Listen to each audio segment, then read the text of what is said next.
ওরা যদি ক্ষমতা আসে আমরা সবাই শেষ, সবাই আমরা মারা খাবো। আল্লাহ মাফ করুক যদি এমন হয় যে আওয়ামী লীগ আসন পাইলো বা কিছু হলো, তখন কি আমরা are we willing to take the risk? আমাদের জীবনের একটা ভয় আছে, কারণ দিন শেষে ওরা যদি ক্ষমতা আসে আমরা সবাই শেষ, সবাই আমরা মারা খাবো। দুইটাও দলই বলতে গেলে প্রধান এখন, জামায়াত আর হচ্ছে বিএনপি। সো এখন দুজনে একটু বিতর্কিত কথা বলতেছে। অনেকে বলতেছে যে সচিবকে যদি এখন সরাই ফেলি তাহলে তো সিস্টেম ব্রেক হয়ে যাবে। এটা একদম ভুল ধারণা। কর্মীরা কাজ করতেছে, লিডারকে সরিয়ে যদি আমরা এক্সামের থ্রু এখন যদি নতুন নির্বাচিত করে হচ্ছে আমরা সচিবগুলোকে বসাই, তাহলে আমি বিলিভ করি ইয়াংরা আরো ভালো কাজ করবে, কারণ ওরা বুঝে আমরা কি চাই। দে নো জেনজি কি চায়, আমরা জানতে এসেছি, জেনজি কি চায় সেটা জানতে আমরা বুড়ো হয়ে গেছি, আমরা জানতে এসেছি এটাই। তো আমরা তো এটা আমাদের খুব ফোকাস করতে হবে। সচিবগুলো এখনো রয়ে গেছে, যত প্রকারের যে প্রশাসনে যে কাজ করছে না, এগুলো আমরা সমস্যা দেখতেছি। সব কিছুই কিন্তু এই যে আমলাতন্ত্রটার সাথে জড়িত।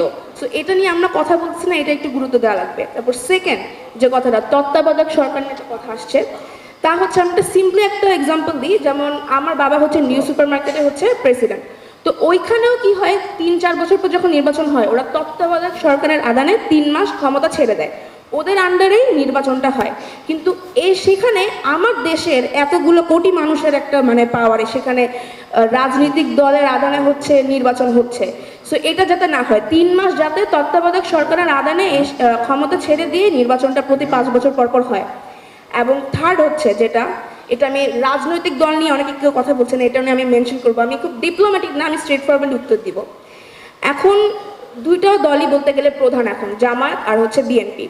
সো এখন দুজনে একটু বিতর্কিত কথা বলতেছে যে আওয়ামী লীগকে ওরা চাইলে ইলেকশন করতে পারবে, ওদেরকে বাধা দেওয়ার আমাদের কোনো রাইট নেই। সো এখন এটার পক্ষে আমি পজিটিভ সাইড আছে, নেগেটিভ সাইড আছে। পজিটিভ সাইডটা হচ্ছে, যদি আওয়ামী লীগকে এখন আমরা ইলেকশন করতে দেই তাইলে কি হবে, সবার একটা দলকে কেন্দ্র করেই তখন আমাদের ভোট দেওয়া লাগবে, যাতে আওয়ামী লীগ কোনোভাবেই ক্ষমতায় আসতে না পারে।